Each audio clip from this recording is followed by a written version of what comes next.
Welcome to Energize and Revitalize with Dr. Amy. I'm Dr. Amy Cooper-Smith, a doctorate-prepared nurse practitioner, and this show is about empowering you to live a radiant, healthy, and balanced life. I'm very excited to introduce today's guest, Dr. Sylvia Boblak, PharmD, and Dr. James Boblak, PharmD. They are the co-founders of A Teaspoon of Wisdom, which is a wellness education arm of Health Made in America. Dr. Sylvia is also an Ayurvedic wellness counselor. Welcome, both of you. Thank you so much for being here. Thank Yes. you, Dr. Amy. Thank you for having us. So your initial training was more traditional. And then, so what inspired you to kind of explore these other avenues of care? Yeah, so for me personally, I actually discovered Ayurvedic medicine the summer before I went into pharmacy school. And I was dealing with a lot of different health concerns of my own from a young age, things like heartburn, chronic sinus issues, eczema, keratosis pilaris. Nobody was helping me. None of the doctors were helping me. They were giving me the typical pharmaceuticals that I later became very familiar with that are routinely prescribed for this. But nobody actually told me like how to heal myself. And I was introduced to Ayurvedic medicine, which for those that aren't familiar, is the sister science of yoga. So yoga traditionally, came from India. It's a Vedic science, and it was traditionally practiced for your spiritual health. Now it's used for a lot of like physical health means and such, but it was meant to really keep the spiritual health intact. And then Ayurveda is the sister science that is responsible for diet and lifestyle and how that pertains to our mind and our body. So, needless to say, of course, that I learned which foods and what lifestyle changes I have to make for myself. Like what, and I understand now why the mainstream doctors were not able to help me with that because they don't have that knowledge. And it really was up to me to understand that for myself. So I healed myself and I went into pharmacy school and I just had qualms with everything I was learning because I was noticing that we're not healing people. Kind of with what was happening with me, we were doing that with other people. We were putting Band-Aids on everything, shushing up the symptoms for a little bit, only for them to return, and new things to come also with that, like side effects, right? And new ailments. And so it wasn't until I was working in the pharmacy where we're both, our backgrounds are from retail pharmacy, so in the community. And I was having a really difficult time with kind of what my role had become. And so I was like, you know what? Ayurvedic medicine helped heal me. I'm going to go back and learn more about that so that I can counsel my patients effectively. And I was able to do that. I was able to help keep a lot of people off medications, help them wean off medications through different food and lifestyle changes. And it was beautiful. Excellent. When I first started as a nurse practitioner, I was trained traditionally, and I would diagnose people with high cholesterol, hypertension, and okay, here's your prescription. And I would give maybe 3 or 4 prescriptions during that visit. Oh. And I was young, and I said, wait a second. I started to even then think about it.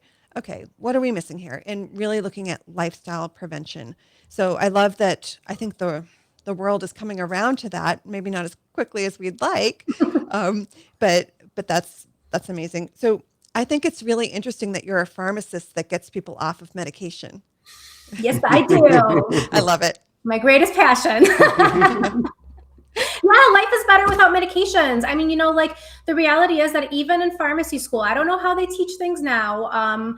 Because I would say there's even a greater push towards pharmaceuticals these days. Because as you're saying, you said yourself, right, that there's more of a push towards prevention and different kinds of lifestyle changes. I think that as that change becomes greater, the push almost towards pharmaceuticals from the other end is becoming harder, right? And so I don't know what they teach these days, but in pharmacy school, they always taught us that the goal is for a patient to not be on pharmaceuticals, right? Like if you can have somebody heal and live a life off of medications that we know come with side effects, that lower quality of life very often. We spoke about that so candidly always, that is the reality of medications. Then our goal is to take them off as soon as we can. It was just that gap there of like, well, are we doing that? And what are we doing to help these people to get off of them, right? Yeah, I think on other shows we've talked about the pressure on traditionally trained providers, maybe from insurance companies or something like that, where there is a lot of pressure to prescribe, and there's even consequence negatively if they don't, in terms of Yes, being reported to the medical board or something like that. totally. Yeah. In Yeah. in your training, were they starting to acknowledge that, or more of a The difficulties, kind of the strain that yeah, comes in it. I don't know if it was necessarily in our training, but I think Jim is really good at talking about like how he experienced that within the pharmacy because he was a manager for a lot of You're years. referring to like the pressures. absolutely. Yeah. Yeah, I mean, well, for sure, for the biggest pressure was always vaccines. I mean, we literally would get an email every single day. How many shots your store got? How many all the other stores in the district got, to make sure they're comparing you to see if you're doing good enough to get to those. I mean, it was just constant. And there was one point where the company said that, oh, we can't do this. We can't be sending these emails every day tracking it like this because it looks like we're not trying to help patients, but we're just trying to push shots. So somewhere along the way that happened, but then like literally like a month later, every district manager just kept doing it anyway. So then it was like the pressure just stayed on the entire time, and the goals were pretty outrageous. And if you were a store that actually performed really well, your goal next year was so crazy that you had pressure to make sure you even exceeded what you just did really well in the previous even more. year. But there was a lot of other bad things that came with it as well. I remember they put us on with like a drug rep to talk about how to promote shots, and so they wanted us to promote like the HPV, for example. Yeah. They wanted us to ask patients that, so have you gotten your cancer preventing vaccine yet? That's how they wanted us to ask them for the vaccine, to like really put a little fear in you right away. Like, what do you mean cancer preventing vaccine? Like, Right. I didn't get my cancer preventing vaccine. Like, that's how they wanted us to speak to patients, and it was very misleading, and yeah, it just never felt good. Yeah, earlier in my career, I worked in with women's health, but I also worked at the health department where we love vaccines. And so HPV was always interesting to me because, early days when we would do a pap smear on a young person and they came back with HPV related changes, when this vaccine first came out, yeah, we can prevent these ladies from having cervical cancer. And wouldn't that be great? But now it's really shifted where we're not necessarily treating those young ladies when they do get HPV, because we know most healthy people will clear it without assistance, thankfully. That's right. Um, Yeah. Mhm. but the vaccine world is very interesting. It's been in the news a bit lately. Um, so I know you do a lot of work with expecting mothers and infants. So what kinds of questions are you getting about the vaccines, the new schedule? Well, first of all, so yeah, the vaccines mainly for pregnancy that were previously recommended, I know, were the flu shot, the RSV, Mhm. COVID, hepatitis B, I believe, if they haven't had it before. Like I might be missing one. Oh, the Tdap, that Yeah. as well. And I know that they removed the COVID from pregnancy officially. And but what I'm finding is that it depends on the doctor, but some doctors are still recommending every single vaccine. And we're very much on the opposite side of that, because from what we see is that during pregnancy, especially, you don't want your immune system to be activated, because that has consequences for the child. And to just manually activate it yourself by getting a vaccine is very dangerous for the child. Um, and so, yeah, for us, for those recommendations, and the RSV, I mean, I'm just RSV, for example, Yeah. I know I looked at the studies for that, and it's still very new. There is no long-term studies anyways.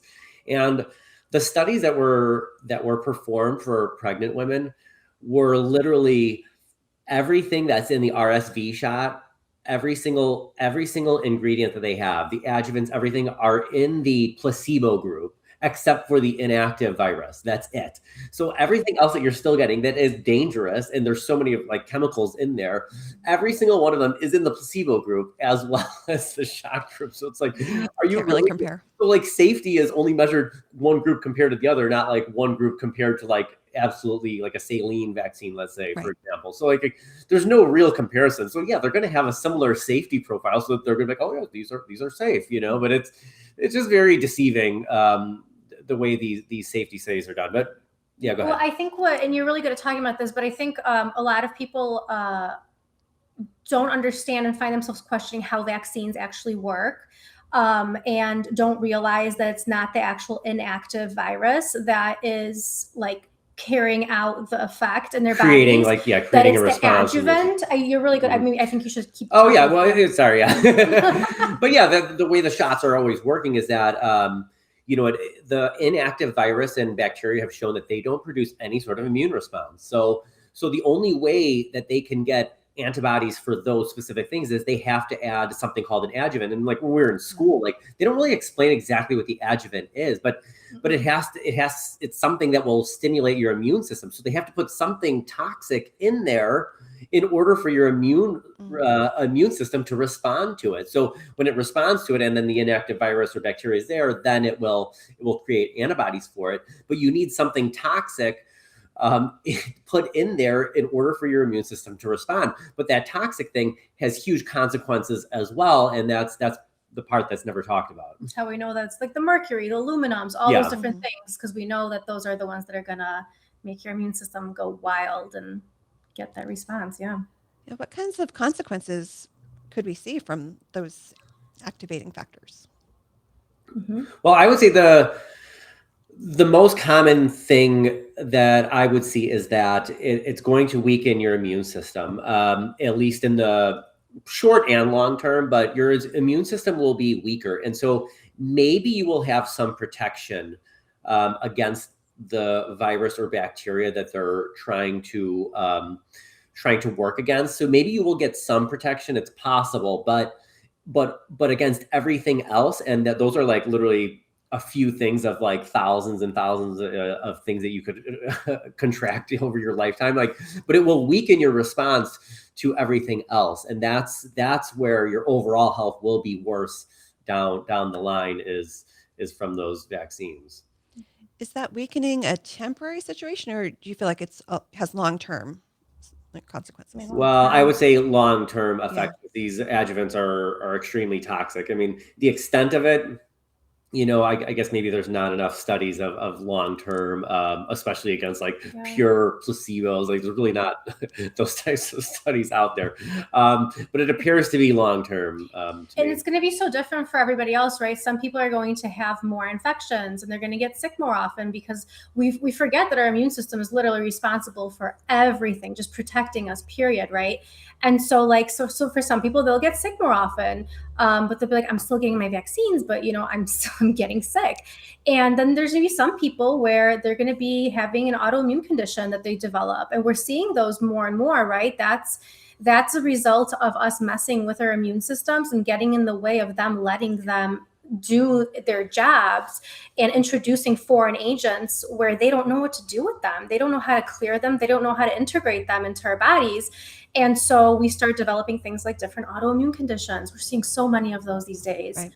Yeah. I like to give the comparison because there's going to be plenty of people that will get the vaccines. They're like, oh, well, I never got anything bad. And so they're fine, And I like to compare that to like, you'll occasionally will see that like 107-year-old grandma that smoked 2 packs a day her whole life, and like she lived to 100, and it's like, oh, so yeah, smoking 2 packs a day would be fine because she did it and she was fine. But like, no, we know that like putting enough toxic things in you, like, yeah, some people will magically survive longer, but most people will get sick in the long term. Very interesting. Well, we're going to hold that thought. We're going to pause for a break from our sponsor. You're listening to Energize and Revitalize with Dr. Amy. Don't go anywhere. We'll be right back. Welcome back to Energize and Revitalize with Dr. Amy. I'm Dr. Amy Cooper-Smith, and my guests today are Dr. Sylvia Boblak and Dr. James Boblak, PharmDs, and we've been talking about all kinds of things, Ayurveda, medicine, and vaccines. And we were talking about how vaccines can have these long-term consequences affecting our immune system. And one thing that's been in the news lately, the change in the pediatric immunization guidelines, and there are still 11 vaccines recommended for kids. But one of the things that was removed was hepatitis B. And I thought that one was very interesting. Just for our listeners, hepatitis B has been added to the infant shots at birth and then as part of the schedule. And when I was at the health department, some of the young mothers would say, "Do I have to get all these shots now?" And I would say, "Well, no, you don't." Um, and particularly hepatitis B was the one that we'd say, "Well, listen to the mom, you don't have hepatitis B, correct? We know this, we've tested you. So we know that your baby is not going to get hepatitis B in the near future." So that was one that it's safe to at least delay that, depending on your opinion. And for myself as a kid, they weren't giving that one. But when I went to nursing school, they said, "You need this." And it's a bloodborne pathogen. So I said, "Okay." But what is your opinion on the infant shots and hepatitis B? Yeah, I agree with what you guys are recommending to these moms that knew that they don't have hepatitis B. It's very early to introduce a vaccine because we were just talking about how much your immune system gets affected. It's like dropping a bomb. Each time you get a vaccine, it's a little bit of a bomb that goes in there and wreaks havoc with your immune system. That's why you're eliciting an immune system response. And for a little baby that is fresh out of the womb, that's just trying to take its first breaths and suckle on mom's, breast and get its really, really great bacteria and immunity from what mother offers. For example, if the woman's breastfeeding, from skin to skin contact, there's so many different things that we have in place naturally to pass on immunity to our children when they're born. In those delicate moments, we're dropping this bomb on their immune system that is so underdeveloped. And a lot of the time, the logic is, well, because their immune system is underdeveloped, they need this. And I say, no, like when we know that something is fragile, you don't drop a bomb on it to try to protect it. You nourish it, you nurture it, you protect it, in very delicate ways, not by dropping the bomb. And I know that through the research that we were doing for the hepatitis B vaccine, for our course, for example, that we offer, there is still also this argument of some women don't know, or sometimes we don't know 100%, whether the woman does have it or not. There's still that argument. And it's kind of like, well, if the mother says she doesn't have it, we need to trust the mother's words, because we have to put accountability to a certain extent on the patient, on the mother, of if she's saying, "I don't have hepatitis B, and it's been tested, what else are we still questioning? You know what I mean? And so we can't always have this thing well, we're just double protecting no matter what the mother wishes, And of course, there are certain high risk groups. If Sure. somebody came in, using IV drugs and didn't have any prenatal care, that's a different story, because the risk of course, is much higher in that situation. Yeah. But if you see a coherent woman that clearly is very much in control of what she's just gone through and, wants to nurture a child, it's who are we to deny her of that right of saying, "Hey, I know what I've done with my body. I know that everything's safe for my baby," right? Yeah, absolutely. So most of us have received many vaccines over the course of our lives. And so what do we do now? We have these possibly long-term side effects, but what can we do now to help be as healthy as possible?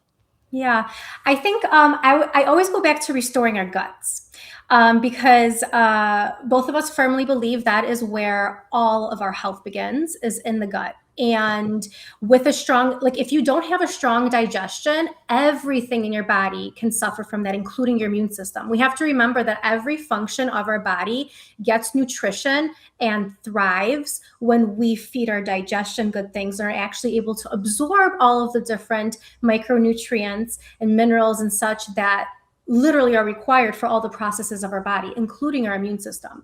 So one of the best ways that you can re-strengthen your body and kind of rebalance things is to really care for your digestion.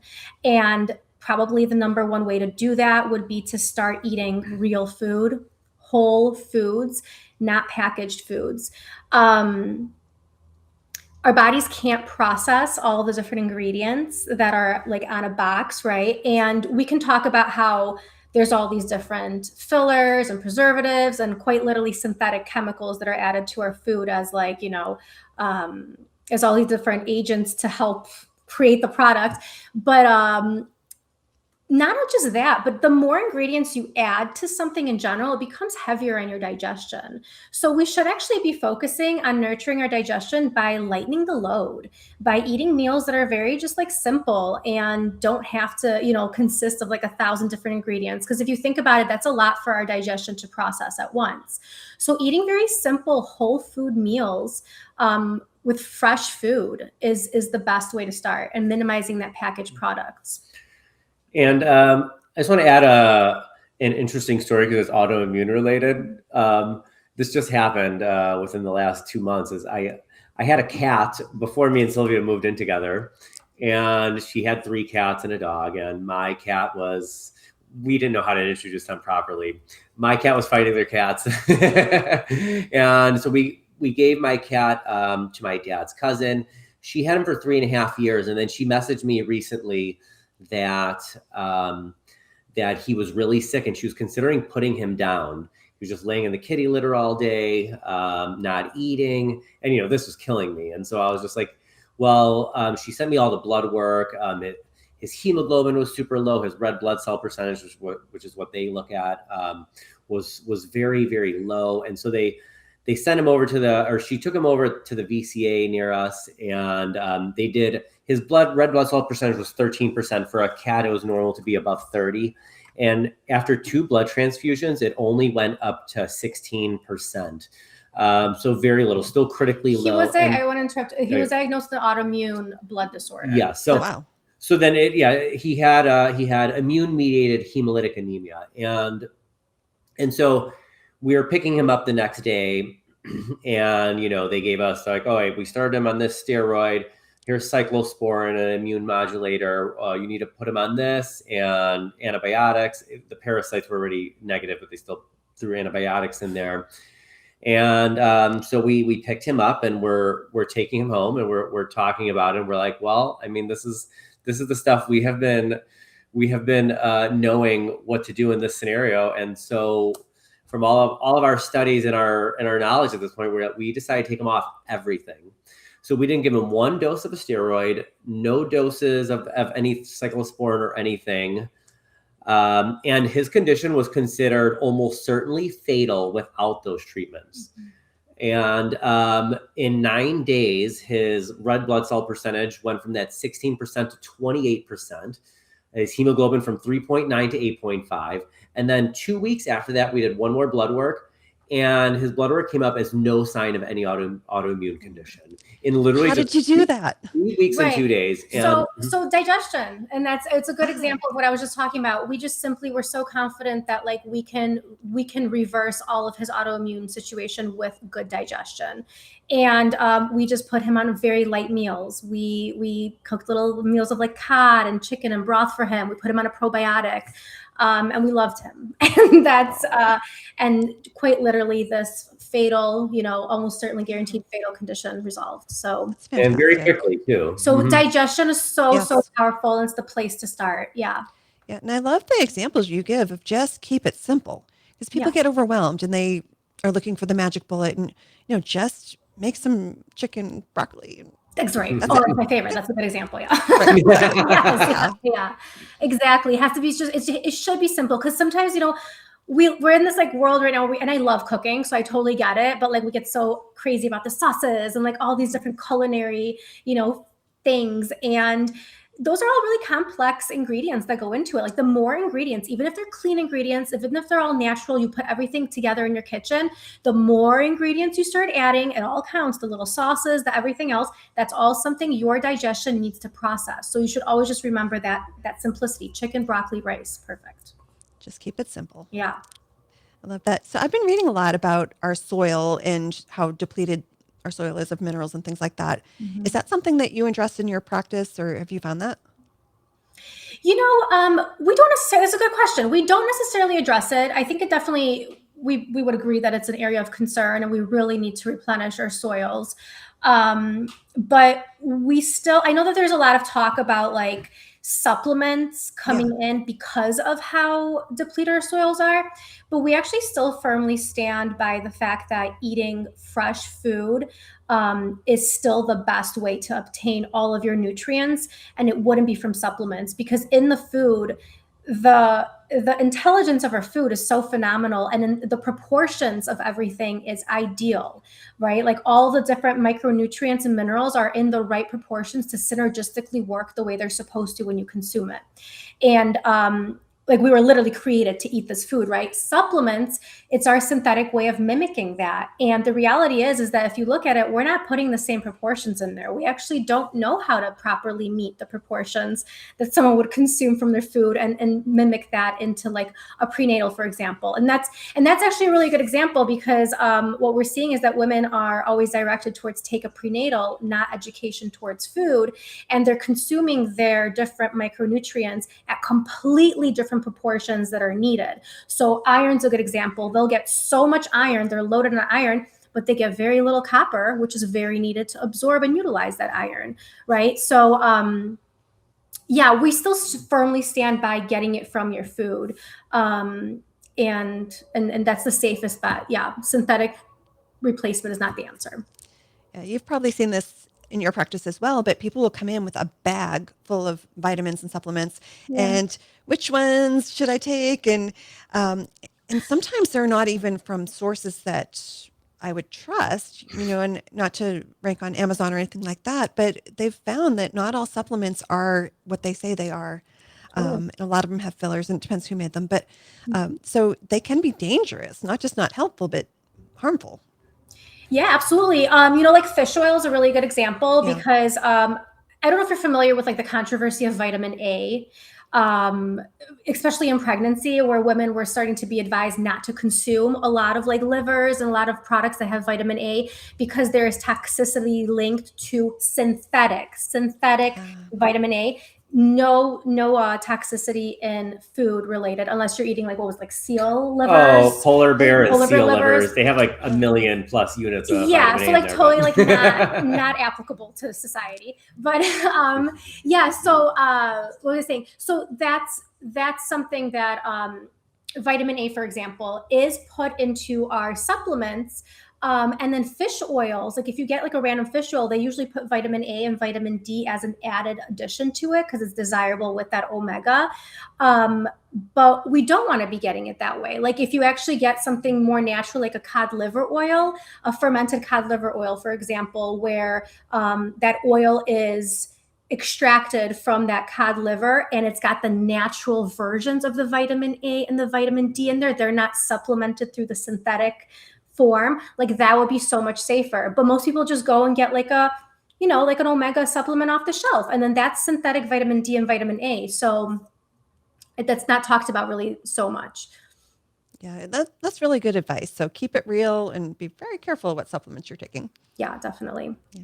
So we're almost out of time, but how can people find out more about you and your work and get in touch? Yeah, so our website is ateaspoonofwisdom.com. We're actually holding a wonderful event for our first live event. It's called Wholesome Pregnancy. It's the live version of our online course. And you can join actually virtually or in person. So that information is on our website. We invite all to sign up. But yeah, you can get in touch with us there. And my email is sylvia@ateaspoonofwisdom.com.